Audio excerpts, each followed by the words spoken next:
Welcome to Torah Smash, the podcast for nerdy Jews, where our lives of Jewish learning collide with our love of nerd culture.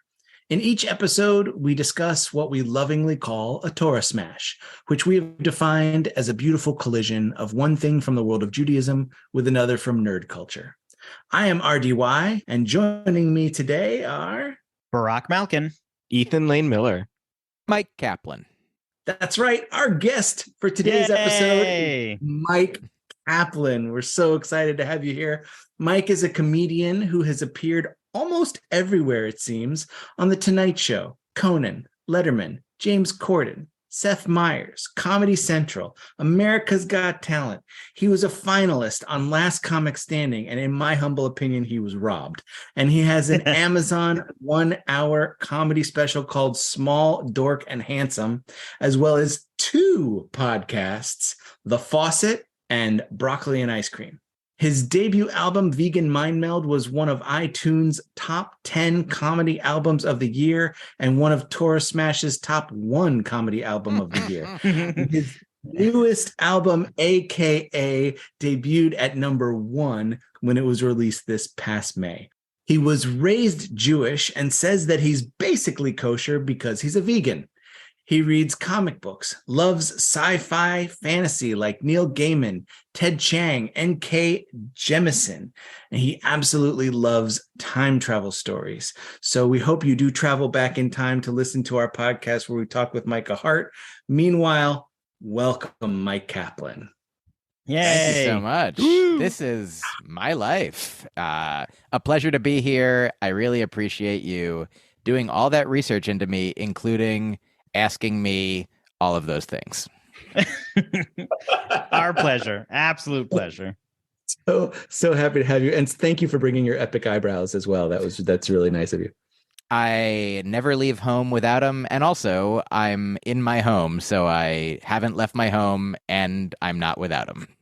that joke's going to play really well on the audio format of this podcast.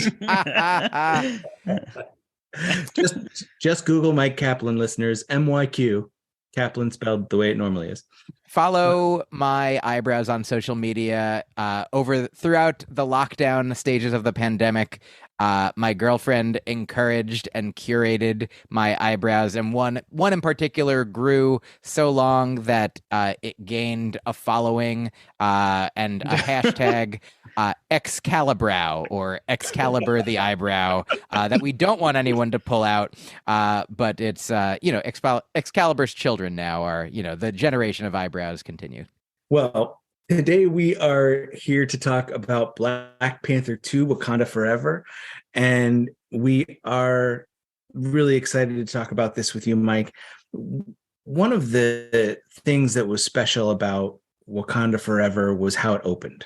Much different from the other Marvel Cinematic Universe movies, it opened with blackness and just Shuri's voice saying a prayer to Bast, promising that if she can heal her brother, she will never question your existence again, speaking to Bast.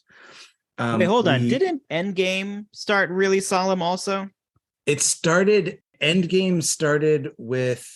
like half the people in the opening. I thought there was like no music or... In the opening credits to Endgame, only characters who survived the snap were in the logo. Right. But it started with music. Oh, it did? Okay. And there was no... Yeah, it did have music. There was no music here in Wakanda Forever, and it was only shots of T'Challa and script notes of T'Challa, and just beautiful. And classic moments. And then the purple energy that came out of the Marvel logo in the background, the color of the energy of the Black Panther suit, as well as the color of the heart-shaped herb. Yeah. So that was all involved in the logo under relative silence, no music. Okay. So, and I will also say that director Ryan Coogler brilliantly used silence in this movie. Yeah. That was something that really jumped out at me the first time I saw it. And so also just huge kudos at this point to Ryan Coogler, as well as his co-writer, Joe Robert Cole. Coogler kudos. Coogler kudos. Kugos, yeah. Kugos. Just Amazing job. That even the second time I watched it, I walked out with tears in my eyes. So just usually the second time through, I can get a hold of myself, but not this time. That's beautiful. Can I also say I really like, I know this is my first time on this podcast, but I feel like I see the theme where just a moment ago you were like, here's a thing about this Marvel movie, and then a retort like, are you sure that that's the case? Because what about this one? And I'm like, it's like the Marvel Cinematic Talmud, like a peel pull of comic books. I will say I was a little anxious. I realized that I sort of actually'd RDY, and I was like, oh, I hope Myq doesn't go, God, these guys are too nerdy. Hope These I'm in the right Jews place. are arguing a little too much for my Jewish tastes. Can't we all just be friendly and agree? I'm just stunned that you rocked out the vocab word peel pool. That was fantastic. I learned about it literally this year, so it's a shiny new toy for me, and but I feel like I've been experiencing it for since beginningless time. But happy to have a name to put with the concept. So we have this opening, and I would say everything leading up to and including the funeral was on theme. The DNA model that Shuri was working on when she was still trying to heal T'Challa was white, whereas usually it's got some sort of a color to it when we see those DNA models. But I think the white was there to reflect the Wakandan funeral garb, to say that we are already mourning at least Chadwick Boseman, even if technically T'Challa is not dead yet. That white color for the funeral. It's so what a beautiful, sort of script flip from. I mean, I'd love to get that going here in the non-fictional world, because I mean, obviously, like black and white are kind of like both, representations of like nothing and everything, Right. Like whether it's with light or paint or, metaphor. It was so cool to see, and just like imagine, like it made perfect sense without having ever, seen that represented. Be like, oh, of course a culture could and or would do that. I don't know if that exists in, real life cultures. I'm ignorant and unaware, but I'm glad to know that it exists, at least in this world that we were witnessing. Absolutely. I would say, as someone who attends more funerals than most, I would say that, and sorry, is that for your career or just hobby? Yeah. Sorry. Okay, braggy. Listeners, yeah. This is not a tragic life. This is because I work as a rabbi. And as such, it's very often that we'll hear not the white clothing used literally, but the meaning behind it definitely expressed, where people will say to me, we don't want this to be all sad. We want it to be a celebration of life. And it very often is. When a death is not tragic, it can be a celebration of life in a really beautiful way. And, there's always someone who makes jokes at a funeral. It's a very rare funeral where no one says anything funny, because that's also how we as humans, and I would say maybe especially Jews, deal with our feelings. When you're at RDY, when you're at one of your many funerals and you realize that nobody else has thrown any jokes into their eulogies, do you say, I've got to put a joke in here? Or do you say, this is not the right funeral, nobody here wants a joke? Yeah, the second one. Okay.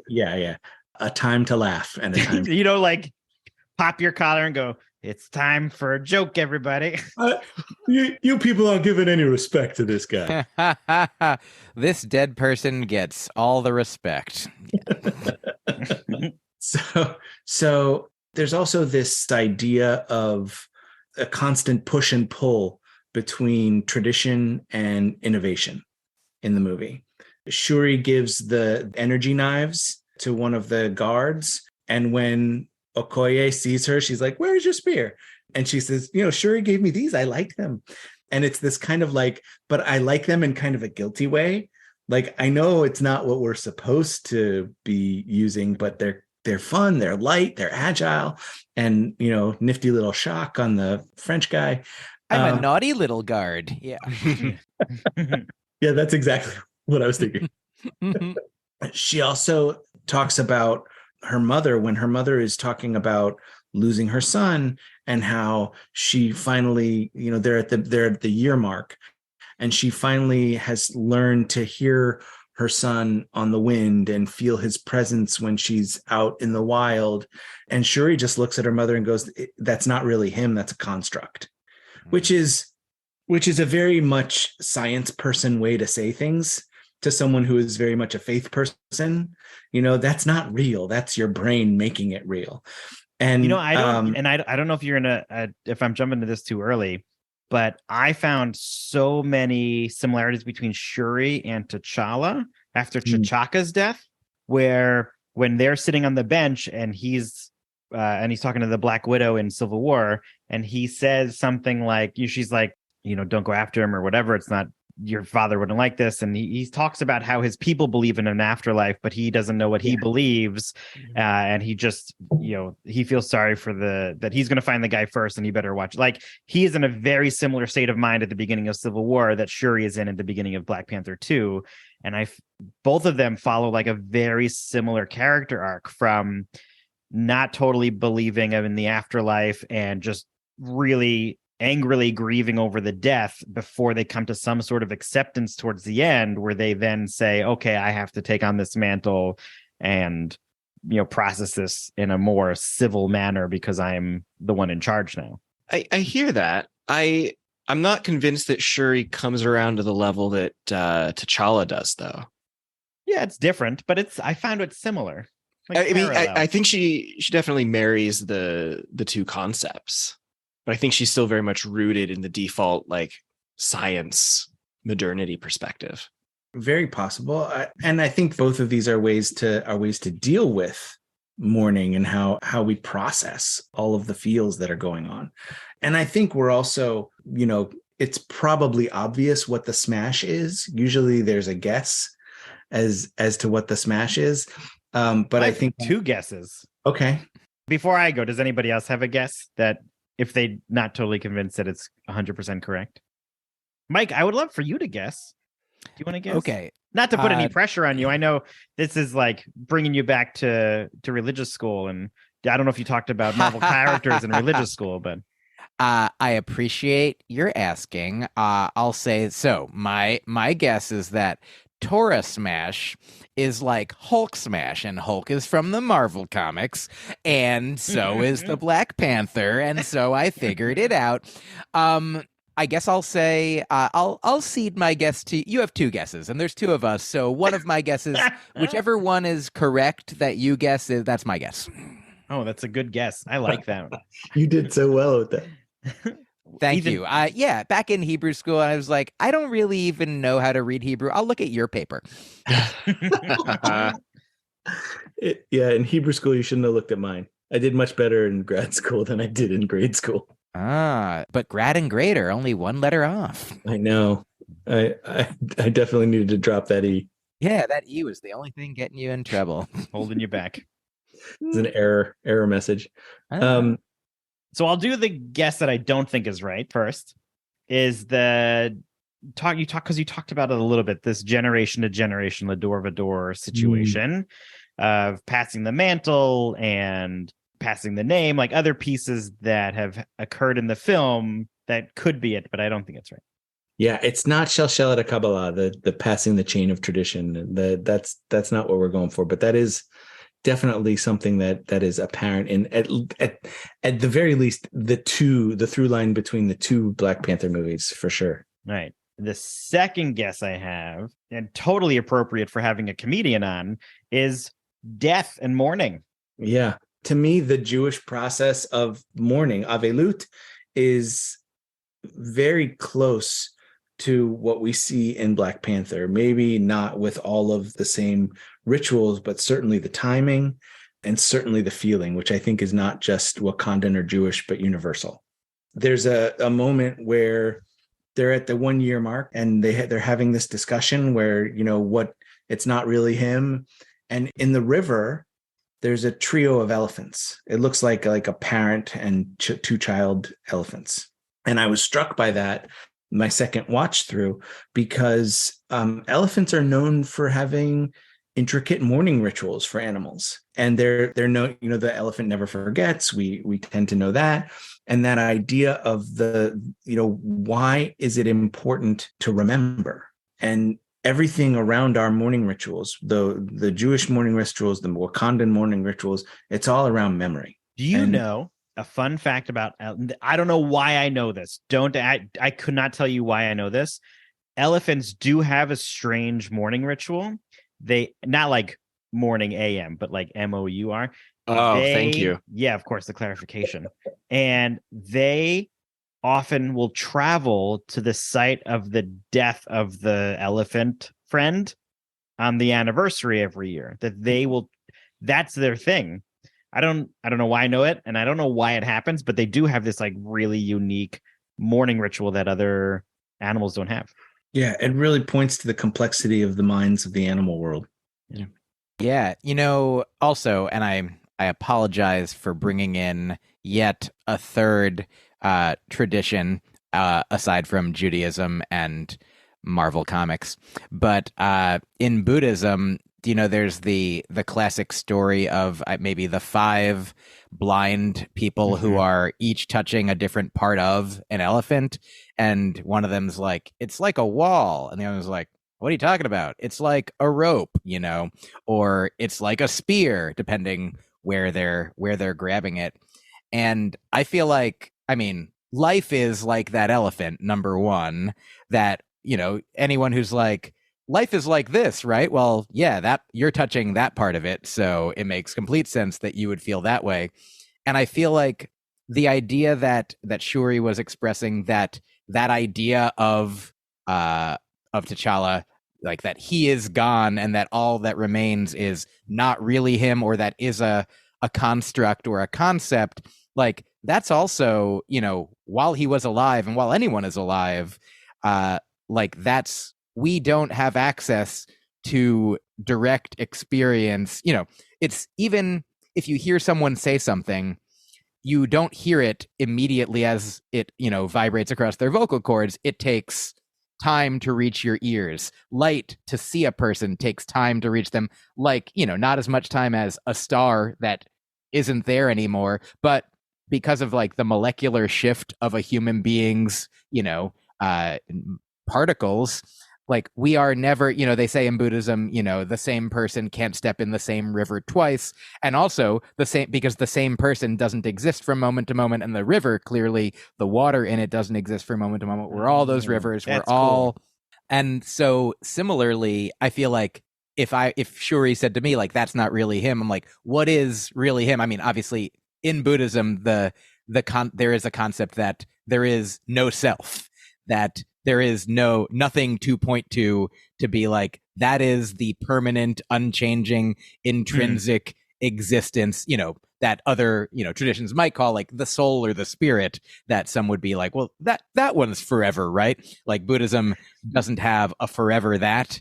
But I think that, when grieving, like when I think about my grandmother who died 2 years ago, I think, I'm clearly like conjuring, memories of her, stories about her, things that she said, like things that she wrote. And these are all, were produced by her. And yet they're all filtered through my own vision and understanding of her. Like there's no way for me to be like, that's her, outside of my relationship to her, my connection to her.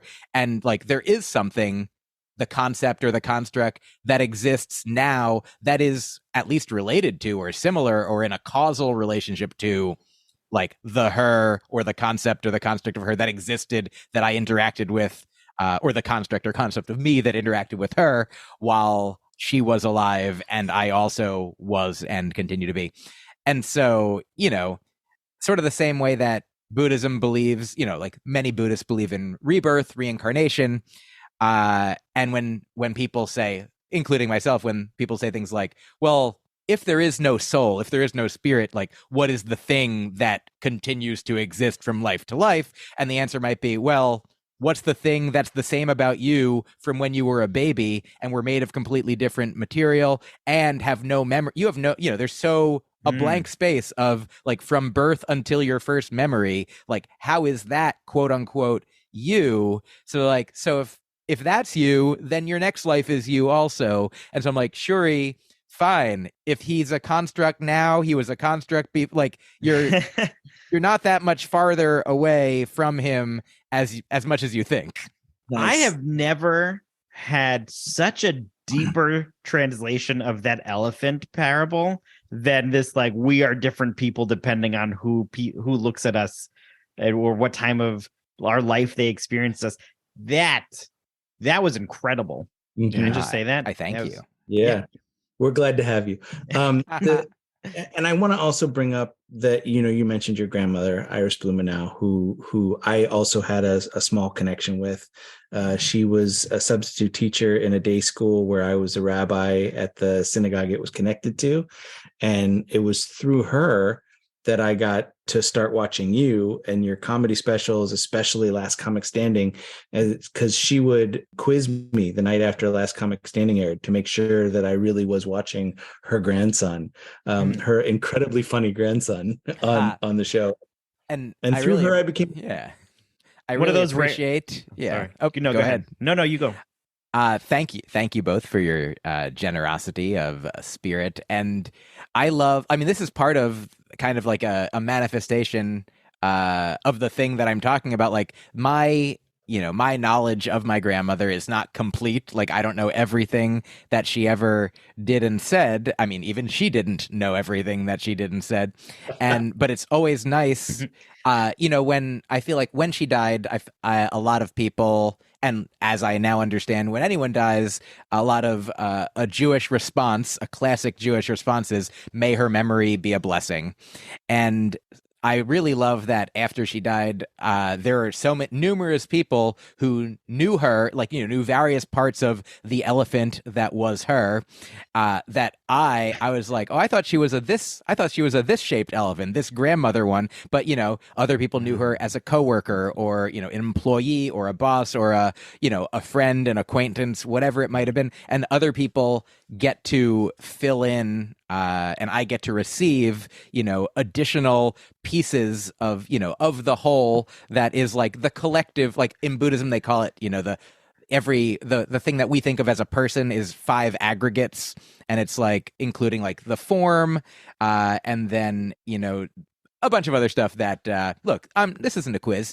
This is a show about Judaism, not Buddhism. But, consciousness is another one, and like emotions and perceptions.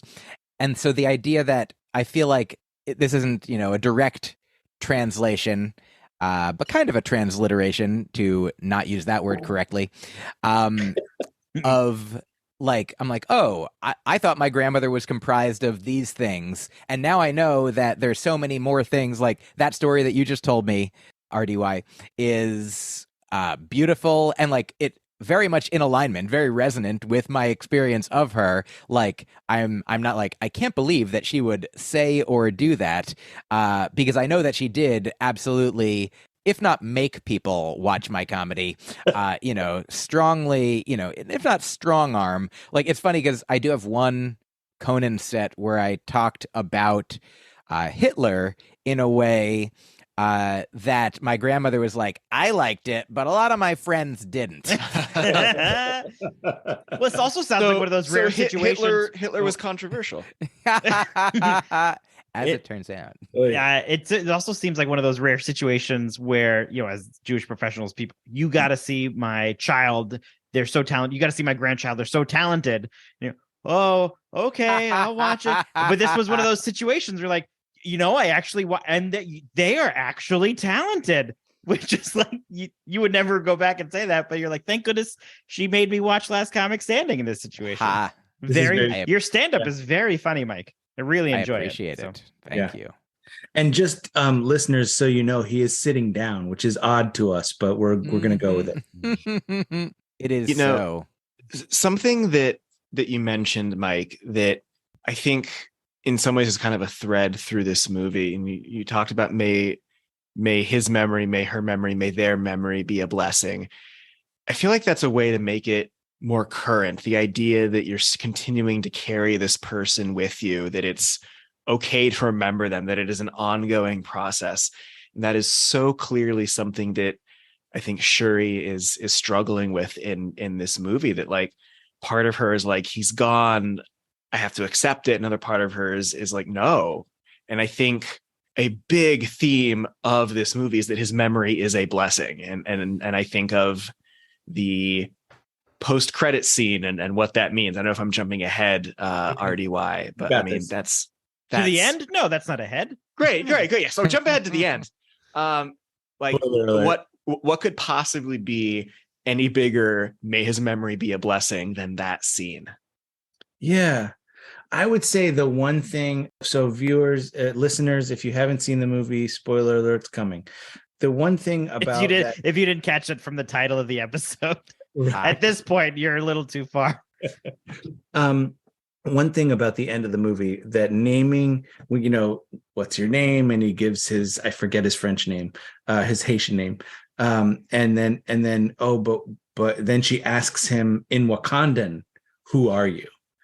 And he says, I am Prince T'Challa, son of King T'Challa.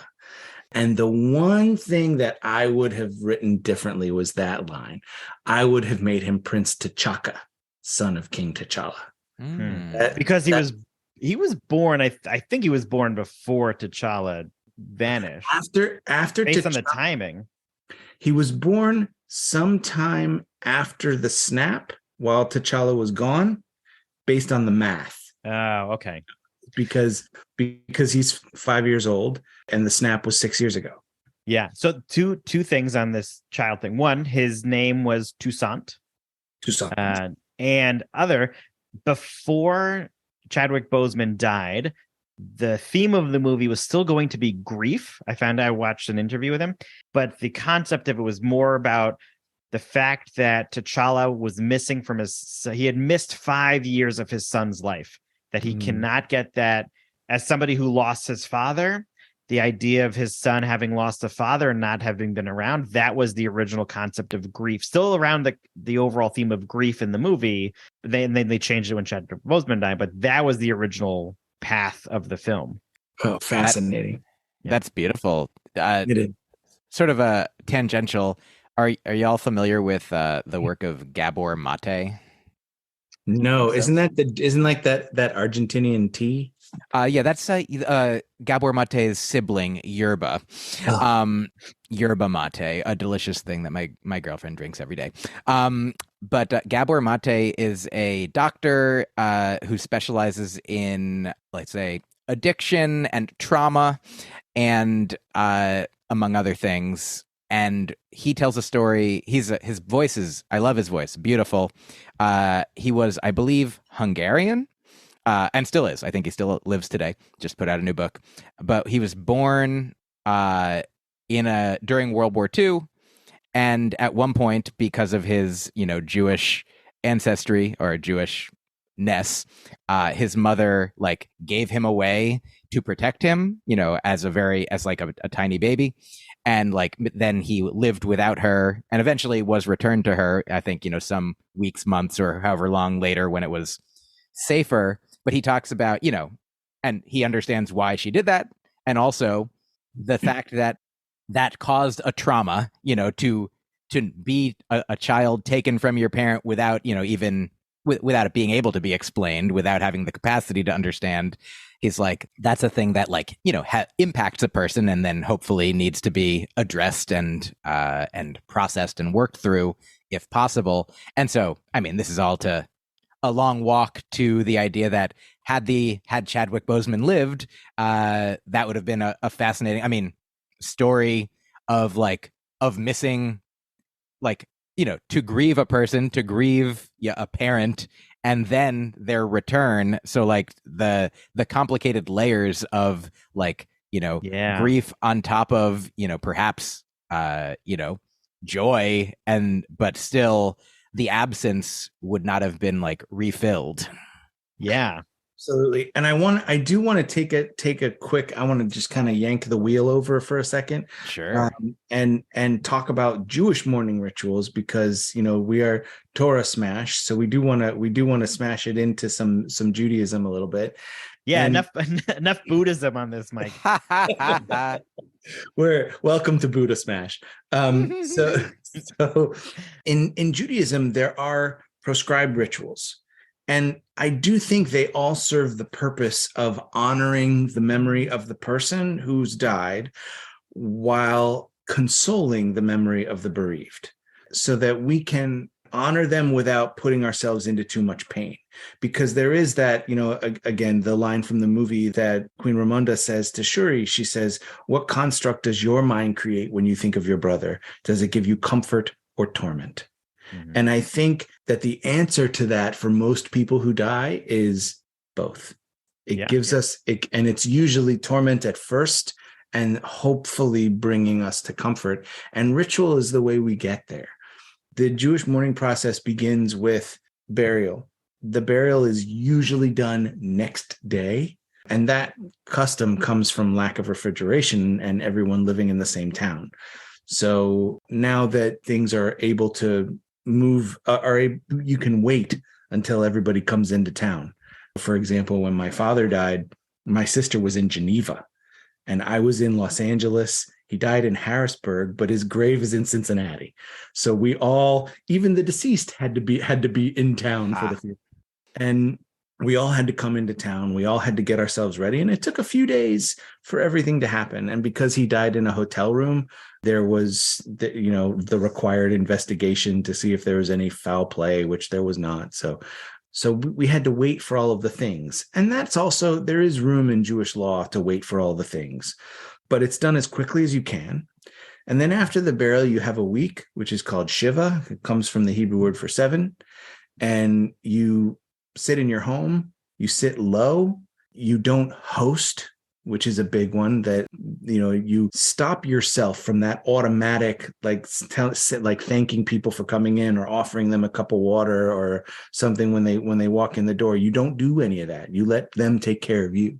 Right. You're not supposed, for people visiting, if you've never been to a Shiva, you're not supposed to ring the doorbell or knock. You're just supposed to enter the house, because people should not have to welcome you into their home of grieving. That's right. And there's also a custom of not speaking until the mourners speak to you, not speaking to the mourners until they speak to you.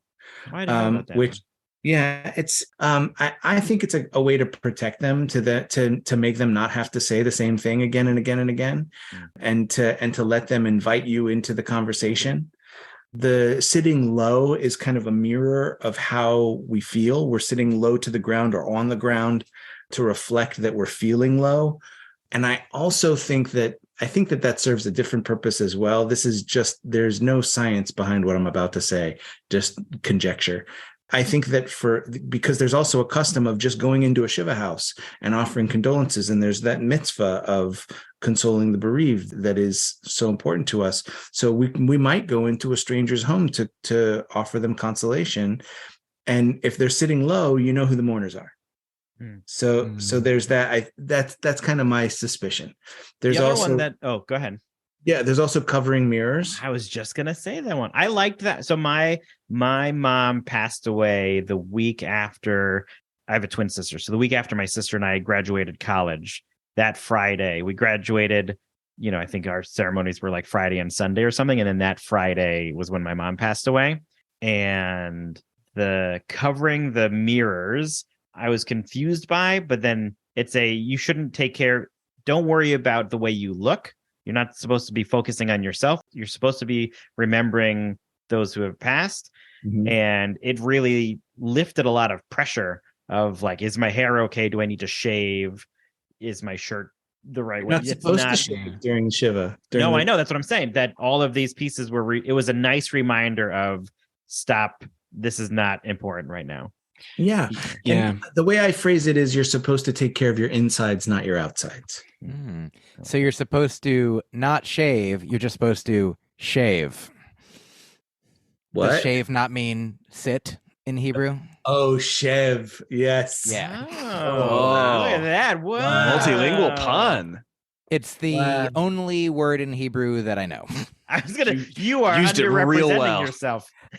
I'll tell you, I have a very specific memory of being in Hebrew school or Sunday school at Temple Sinai in New Jersey, where I attended and was bar mitzvahed. Which Temple Sinai? Give it a shout out. Summit, New Jersey. Oh, nice. So I remember, I can read Hebrew. I learned how to read Hebrew, but for the most part, we weren't taught what the words meant.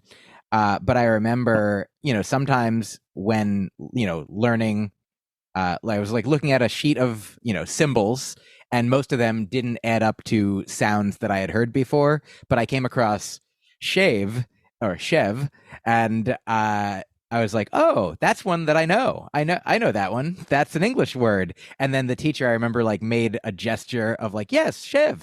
And I was like, I don't know what that I was talking about. I just know that word in this sentence explaining it. That's what's really funny is I had a very similar confusion just now, because as you said, shave but not shave but shave, you gestured downward as you so it was like you were pointing at your junk when you said shave. And I'm like, are you talking about manscaping, Myq? Ha ha ha ha.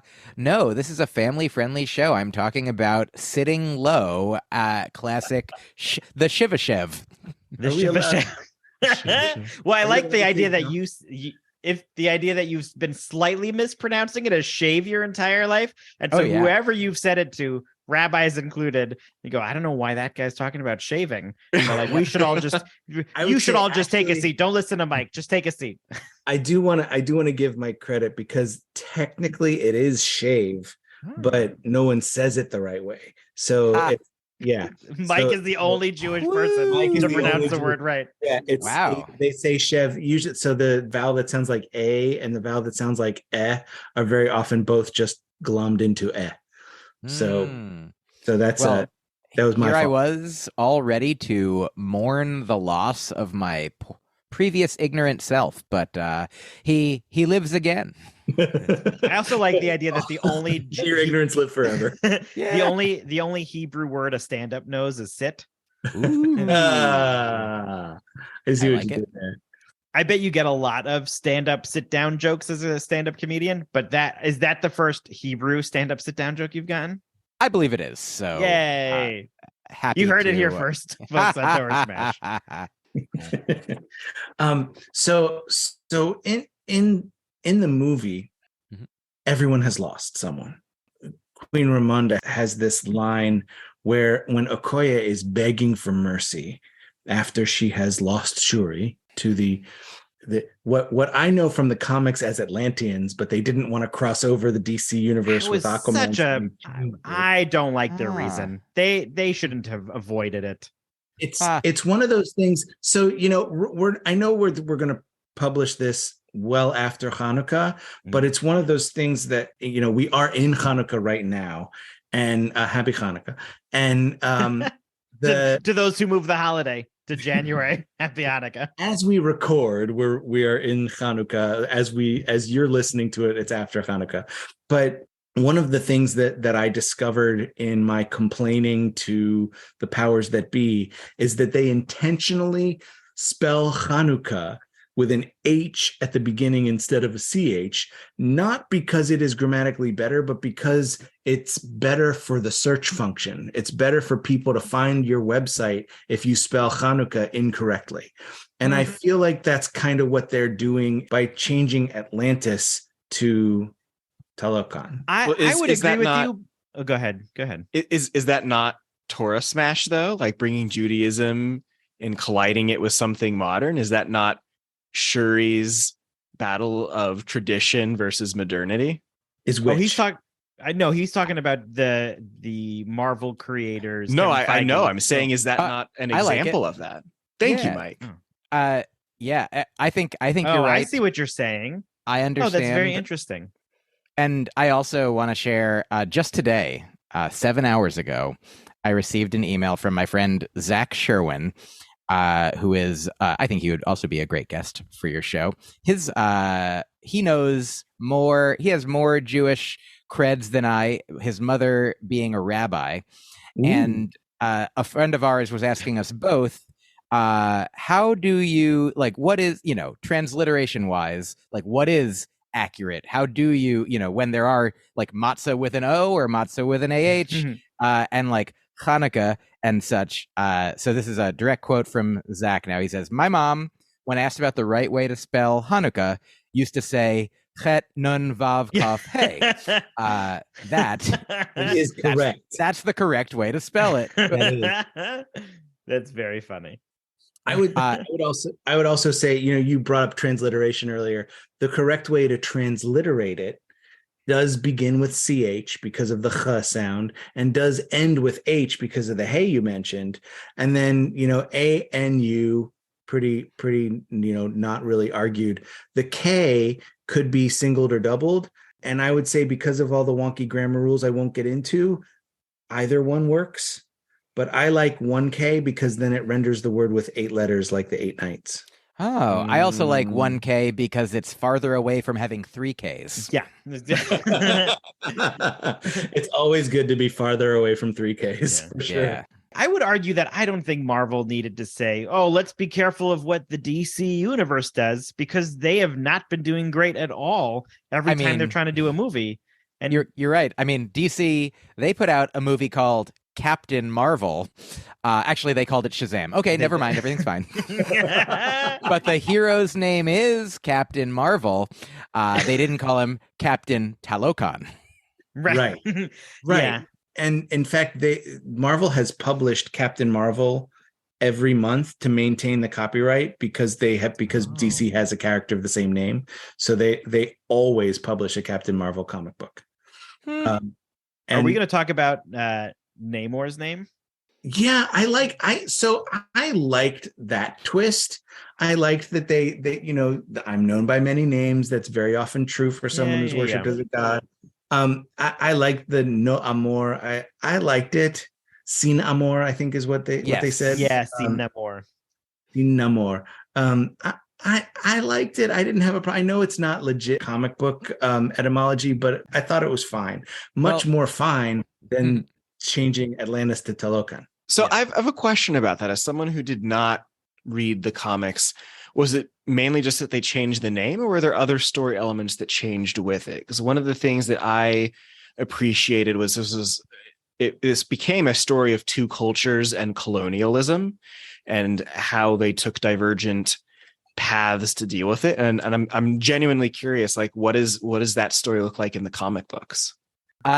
I think, I haven't read all of the comics, but I feel like, a beautiful thing about, changing the modality of the story, like it's except for like Sin City, which I think like painstakingly, meticulously like recreated shot for shot, like a movie version of each panel of the comic.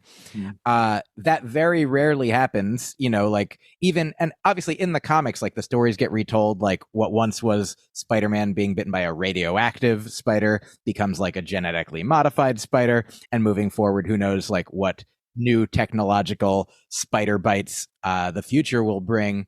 And like also, you're familiar with the What If comics that there is, and there's like a Disney Plus show, I think, as well, of the name. And so this is a joke that I would tell on stage sometimes, that now I'll tell on this podcast, is a true story that I was in college, I think in my early 20s, like in grad school, and I was at a comic book store in Boston called Comicopia, and there was if you're not familiar with the What If comic concept, like the very first issue of it was like, what if Spider-Man had joined the Fantastic Four and they became the Fantastic Five? Because in, I think, one of the very first, maybe the very first episode or issue of Spider-Man, definitely one of the first couple, he like visited the Fantastic Four and was like, can I join you guys? I'm a hero. And they're like, we're kind of just like a family. And he's like, but I also join what about that guy's not your family? Like, we've known him a long time, like we're married, we're brother and sister.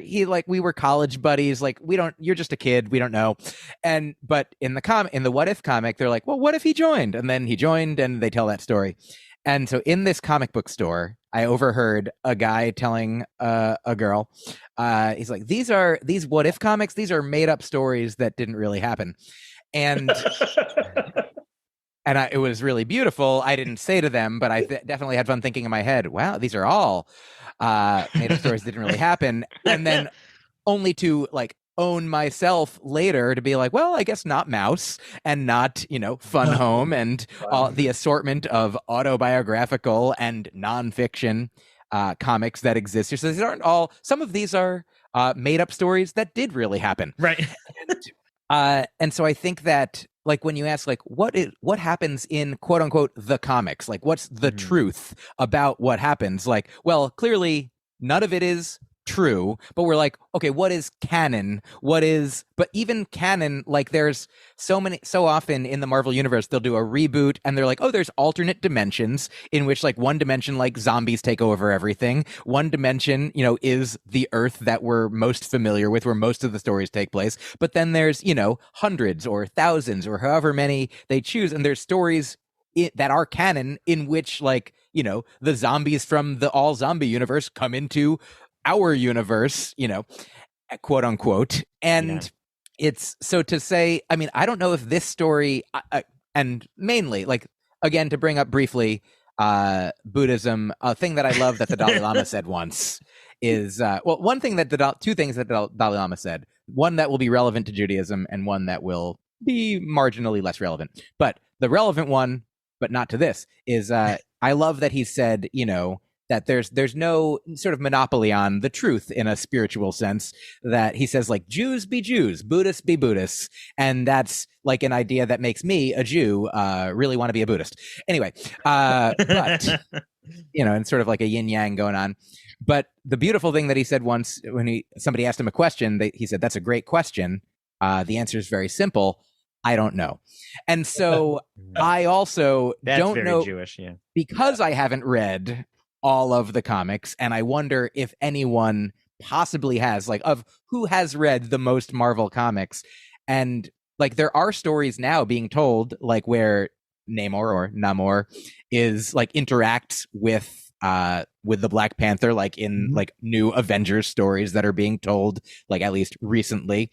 And I don't know how far back their, relationship or rivalry goes in the comics, but I'm optimistic. I feel confident saying that like the framework in which colonization is discussed is like a particularly more modern and less historical traditional model of, I mean, like, of course, like there's been like social justice stories throughout Marvel comics, with the X-Men representing, like racial injustice and perhaps eventually, gender and sexuality rights as well being discussed.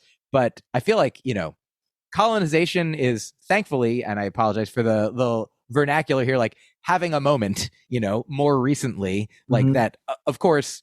If you've talked to an indigenous person, talked to many indigenous people, they'd be like, we've been bringing this up for a little while. Like, this isn't new exactly. But that, in larger, in more mainstream society, and certainly within like pop culture, within Marvel movies, like I'd be fascinated to learn like when colonization was first brought up in Marvel comics. Like I think it could be, and again, this is all speculative in this movie. It probably was brought up in Black Panther comics in the past, because I mean, Black Panther was named after the social movement, so of course it came up in that era. It was very, very involved in the social issues of the day. I will also say that I am aware of a Black Panther plotline where T'Challa was not dead but gone for a while, or missing or something like that, and Shuri did take over as Black Panther. Yeah, I remember that. She messed something up and started a war with Atlantis. Yeah. So the Namor from the comics, the Submariner, has had a very long feud with Black Panther. The two of them, Atlantis and Wakanda, have had a rivalry, so that was expected to him to show up in a Black Panther movie sooner or later. Yeah, but I do have mixed feelings, right? I don't agree that DC should have, that Marvel should have changed it based on DC's naming, but I do enjoy, and we talked about this, I think, in a previous episode, the wide range of backgrounds that Marvel is bringing to the table, and the fact that they were able to bring in Mayan culture as opposed to fictional Atlantean culture, I think was a wonderful way to add representation to the Marvel universe, as opposed to just this much older, mysterious community that we were able to get this new bring other representation into the film that we wouldn't have gotten if they went with Atlantis. So it also had a nice explanation of why, like, Namor, like, I think in Marvel lore is like the first mutant, like the first member of, you know, Homo superior, like the new species.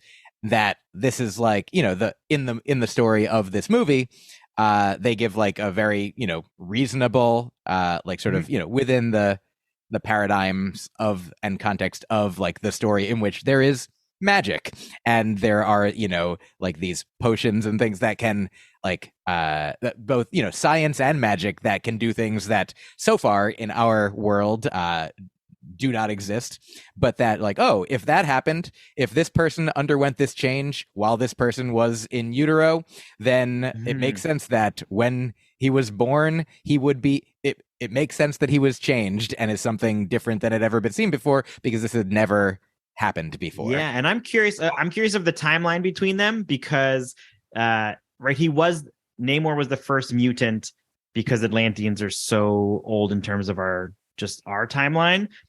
But this movie, the Namor's origin, comes just after the Eternals scene, right, when they fight against the Spanish War they were doing. And so did this happen partly because of what was going on in the Eternals? And so did that instigate this change in his... I don't know, but Eternals showed us an earlier timeline, and Shang-Chi has showed us an earlier timeline. So it's possible that he won't be the first mutant in the MCU now because of that shift, but he is giving us right now, he's the oldest character that is identified as mutant with the word. But Shang-Chi is not a mutant. And he's not. The Eternals are not really mutants either. No, they're not. But I'm saying that the Marvel universe has added some pieces that I think are going to add into how they bring mutants around. The power that's going on with the Eternals and Shang-Chi's rings is different. Both of them are different than the comics. And so I'm curious if they're doing something with the MCU in order to give us an excuse or a reason to bring about mutancy in that time period. I will say that Namor as the first mutant made me absolutely love the fact that he was the first person to use the word mutant in the post-Fox Marvel world. Okay. So you know, when Fox had the X-Men and Fantastic Four and all that, they used mutant widely, but they've never used it in the MCU until Namor said it in this. Are you sure? I don't want to actually that. Yeah, no, go ahead. You can do it if you don't want me to. Wasn't that in Miss Marvel? Yeah. He said, well, slightly. He said, I found a mutation, and they had the da-da-da-da-da-da. Yeah, I remember that, but they didn't say mutant. Fine. Yeah. Semantics. No, Semantics. I know. I'm splitting. Yeah, I'm going to be a little anti-semantic in this and just say I don't think it matters. I do want to. I know we're going long on this episode, so I do want to get back to the idea of mourning, and that everyone has suffered. Namor has suffered losses. T'Challa suffered losses before he died. Shuri dealing with the loss front and center. Ramonda with her line, "I am queen of the most powerful nation in the world. My entire family is gone. Have I not given everything?" And then even for Riri's car at the end, Riri is Ironheart. We learn that car was her dad's. And we learned that he died, and this car was what she had of him.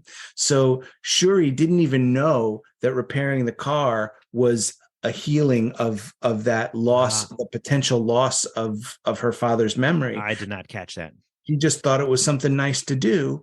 But then we find out that this is her father's car that she worked on with him. And not only did Shuri fix it, but she didn't fix it with vibranium and all the fancy metals that she has access to. She fixed it by finding the parts and fixing the parts that came from the car.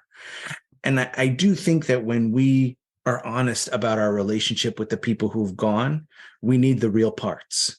We need their foibles as much as the things that were great about them.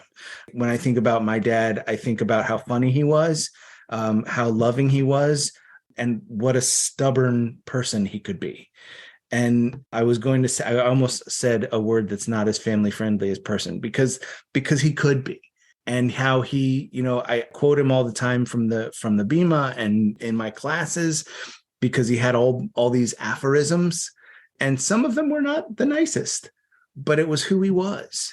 And remembering him as the whole person with all of his parts, that every part of the elephant that I have access to, that's what really brings healing to me for that loss.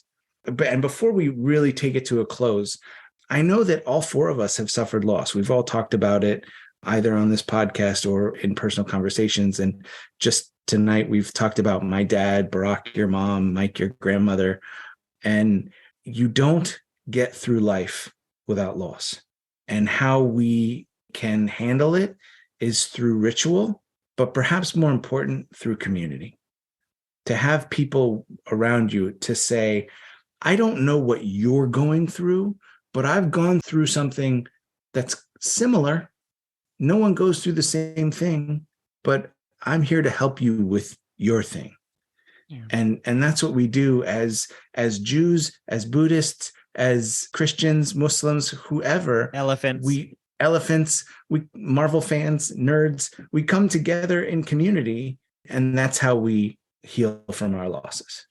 And I think one of the most powerful things about this movie for me was that this movie on a meta level is an expression of grief. It is their mourning. It is that our community's mourning of Chadwick Boseman. Obviously, when I say they, I mean the creators, the cast, the crew.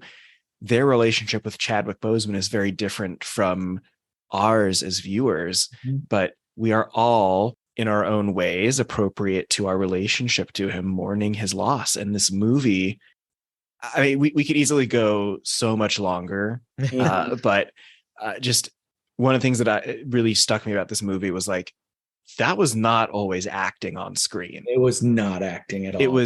It was real, and I felt it. Me too. Well, Ryan Coogler had said that when Chadwick Boseman died and they found out about his disease and everything, that he thought back to the filming of the first movie, and he would need a lot extra time than he thought somebody would need to recover or take a break.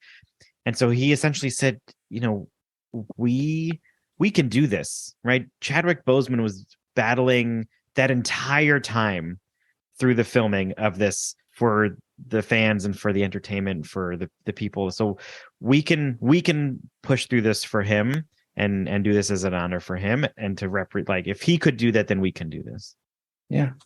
Myq, before we close, is there anything that you want to plug? Anything coming up that we should watch or listen to? Oh, thank you for asking.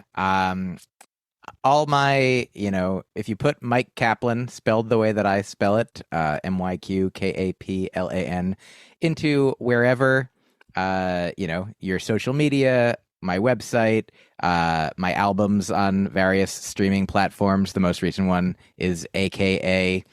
And I have a fan who is my fan because they accidentally were meaning to look for vegan recipes on, I think, Pinterest or YouTube, but accidentally put it into Spotify and found me. I'm the vegan recipe that comes up when you search Spotify. I'll have, throughout 2023, I will have a new special on Dry Bar, the platform that I'm excited about. I don't know exactly when. I'll be in a new iHeartRadio sort of narrative sci-fi podcast that I'll let you know about when that will, I think, come out. That's super fun. Late January, early February. And but yeah, otherwise my tour dates should be on my website, or follow my social media, or get my newsletter. I send a message out every week with at least a few jokes and fun things, and sometimes remembrances of my grandmother that are funny. That you can also subscribe for more than just the once weekly, and that is at myqkaplan.substack.com. You mentioned my podcasts. I have a Patreon where I also send out additional podcasts as well. So pretty much my website, my at Myq Kaplan anywhere, and you'll be able to find more than you have time for. Fantastic. That's great. After She-Hulk came out, did you get other hits too when people started searching with the Y but not what you think? Haha. Great Nice. question. I don't think so. Okay. But and also, if you're ever touring in Orange County or Austin or New Jersey, I hope that you will let us know so that we can come and see you and laugh our socks off. absolutely, At this I hope tasty to. vegan dish that is Myq Kaplan. Haha. Thank you so much for having me. It's been a great honor and a pleasure. The honor and pleasure has been all ours. Thank you, Mike. So I just want to close by saying the death of Chadwick Boseman hit me very hard, harder than it should have for someone who didn't know him for real. It could be because it was mid-pandemic and we were all feeling all the feels. It could be because I've dealt with cancer and loved ones. It could be because I'm so invested in the MCU. I don't know. But what I do know is that I felt like I had lost someone in my community. And watching a movie where it was abundantly clear, like Ethan had said, that they were not acting. They were not just mourning T'Challa. They were also mourning their friend Chadwick. And it gave me a little taste of healing. And I'm so appreciative to Black Panther 2 Wakanda Forever for allowing that opportunity for me. And hopefully it had that effect on others too. And I do want to say, Zichrono Livracha, may Chadwick Boseman's memory be a blessing to us all. That's beautiful. Thank you. Thank you. Awesome. Well, that'll do it for this episode of Torah Smash. Our fiscal sponsor is Jewish Creativity International. Our theme music was created by Sean Fogel. You can check out Sean's bands and studio work at www.thesleepywest.com. This episode is supported in part by URJ 6 Point SciTech Academy. URJ 6 Point SciTech Academy is the only Jewish overnight STEM camp in the multiverse. At SciTech, their campers and staff dive deeply into their shared passions for science and technology in a warm and inclusive environment. If you love Torah Smash, you'll love 6 Point SciTech, where scientific inquiry meets fun.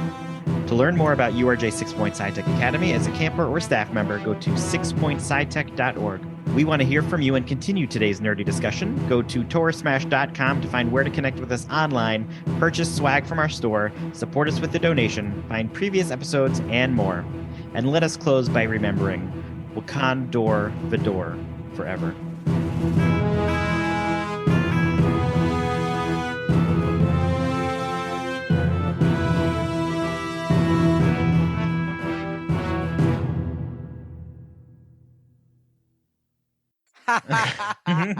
That's funny.